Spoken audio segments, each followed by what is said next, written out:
అయ్యా మేము భిక్షాటన చేసుకుని జీవనం సాగిస్తున్నాం. నెల్లూరు నగరంలోని విఆర్ విద్యా సంస్థల ప్రాంగణంలోని పాఠశాలలో అవకాశం కల్పించమంటూ భిక్షాటన చేసుకుని ఇద్దరు బాలురు నెల్లూరు నగరపాలక సంస్థ కమిషనర్ వైఓ నందన్ను అభ్యర్థించడం అందరినీ ఆలోచింపజేసింది.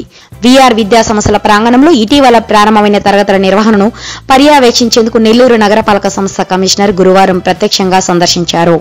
ఈ సందర్భంగా ప్రాంగణంలో ప్రిన్సిపాల్ ఇతర ఉపాధ్యాయులతో కమిషనర్ మాట్లాడుతూ ఉండగా రోడ్డు వెంట భిక్షాటన చేసుకుంటూ జీవనం సాగిస్తున్న ఇద్దరు బాలురు పాఠశాల ప్రాంగణంలో ప్రవేశించి నేరుగా కమిషనర్ వద్దకు చేరుకుని చేతులు కట్టుకుని దీనంగా నిలబడ్డారు. మాలాంటి వాళ్లకు కూడా చదువు చెప్తారా అని బయట చెబుతుంటే విని ఇక్కడికి వచ్చామని, సారు మమ్మల్ని కూడా చేర్చుకోండి సారు అంటూ కమిషనర్ ని ప్రాధేయపడ్డారు.